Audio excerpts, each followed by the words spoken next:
Hi, I'm Lou. My goal is to share some joy and experiences from my own life that you might find helpful. Same as a friend might, who wants better for you. Today, what I want to talk about is some actionable things that you can do inside of your life to try to just generally improve at how you engage with the activities inside of your life. I hope you find it good. Today, my goal is to give you a framework on how to improve at doing things inside of life. So insofar as that when you're going to engage with something, how you can just slowly work it into your habit and your routine to do better at the thing as you're trying to do it. My first video was on this quote by G.K. Chesterton: if a thing is worth doing, it's worth doing badly. And also, watch the video for more details on that. But I bring this up again because my answer to you is first, try. Okay? So if there's something that needs to go be done, go do it, right? Or if it would be good to do, just make the effort, even if you're going to maybe not do it well at first. Okay? So from here, what I want to encourage is the application of logic and what would be the scientific process into your daily life, okay? So when you make an effort and you see what the outcome is, pay close attention to the outcome. Like what went wrong, what could have gone better, and what went really well, because usually when you try something, some aspect of this is going to go well, and some aspect is going to go not perfectly. So pay attention to that, right? And in this reflection, think about, okay, what's the thing that I can do better on the next effort? And so this is when we're looking at the scientific method. We have our issue that we're looking to tackle. We think about how we're going to tackle it, and then we go do it in this portion, right? So problem, okay, I think I've got an idea of how to do it, go do it. Then we need to analyze, and we need to look at what happened inside of our effort. And then we take our conclusion away and we try to apply this into this second step here, again, for the subsequent times that we do it. So now we know, okay, we're a little bit short on this in this way. So now that we're taking this altered approach based on what happened the first time for the hypothesis, and we're trying to go through again with a different way of approaching what the subject is. Another big aspect of this is, did we put in the requisite effort that was necessary in the first place, right? So I say that very intentionally with the words requisite effort, because there is a quote out there, if it's worth doing, it's worth overdoing. And I don't know that that's true. There are some limited circumstances where you would consider doing this, but for the most part, what you want to do is do a thing well enough to be able to perform in the manner that's necessary for the situation. And so by overdoing, if it is something that benefits from overdoing, then sure, fine, fantastic. And especially if it's something that you enjoy and that produces good, absolutely go and engage with that. But otherwise, if it is task-related work inside of your own life, or whenever inside of the office, it's like task work, right? Do what's necessary in the situation, and then learn and think about, okay, how can I just do it better the next time? And again, this is that you need to look back on what your effort was. Here, I'm going to zoom this in a little bit. You need to look back on what your effort was, so that you're going to be able to know what it is that I might be able to do the next time.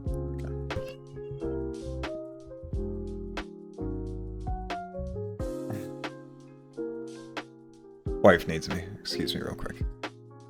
So the key takeaway from that last segment is to pay attention to the effort that you're putting into things and what type of result you get out of that.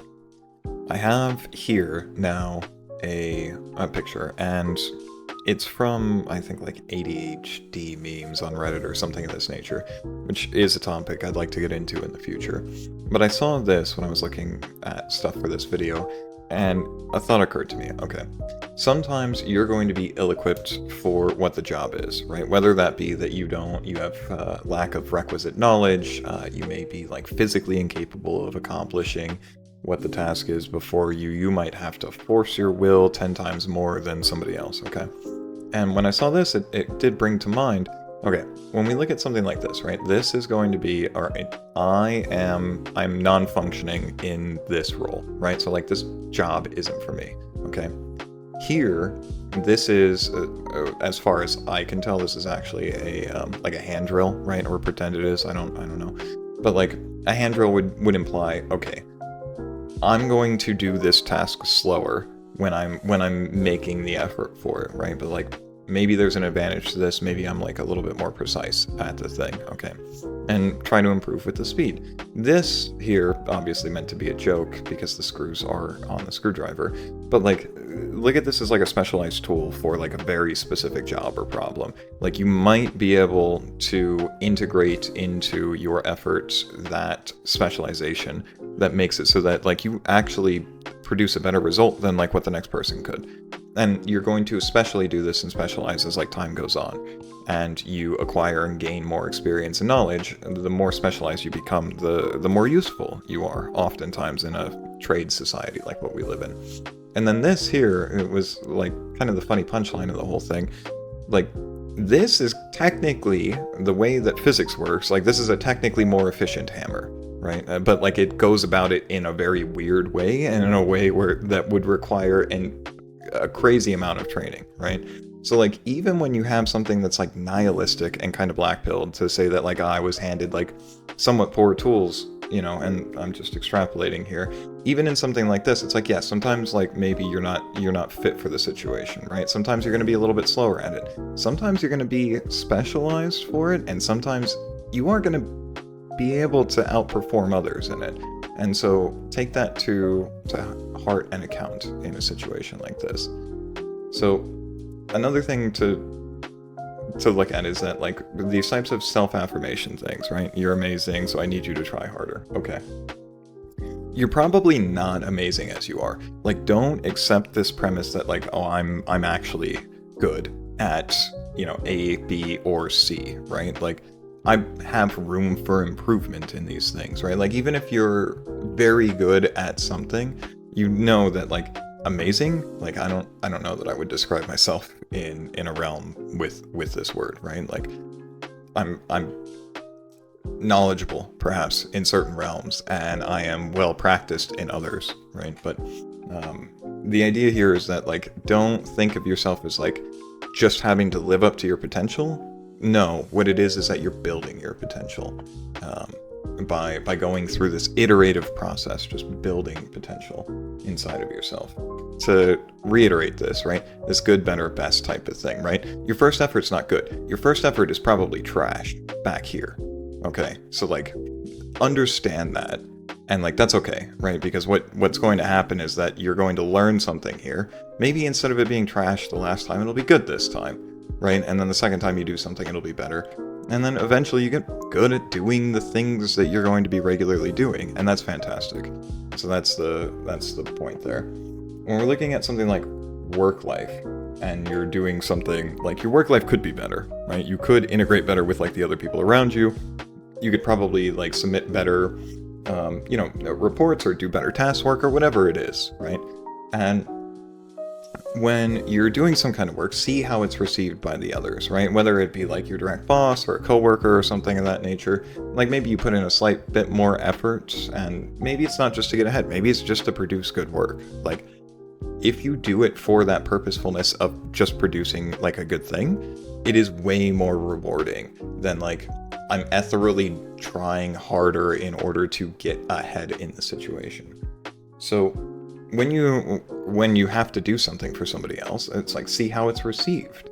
And then the other thing, and like this is a very difficult mindset to break into, is humility, right? So like be open and be humble towards like feedback, and even more than that, solicit feedback. Like ask for somebody to tell you like, hey, glad you like that thing, what else, like what would have made it better, you know, in your opinion, and maybe I'll actually do it the next time, right?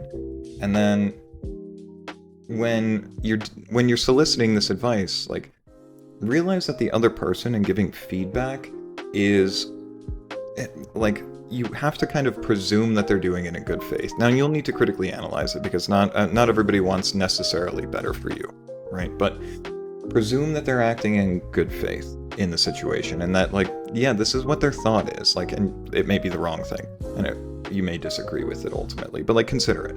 And when you're analyzing, like, this is your data points coming back in to try to make it so that, like, yeah, you just do a little better next time.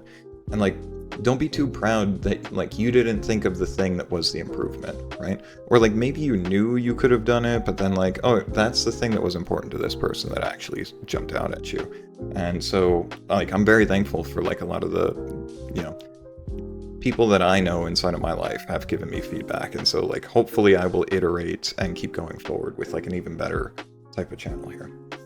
And so this is where, like, you move from you, like, did a good job to, like, you did an awesome job. And, like, that's super rewarding. So try to take that to heart.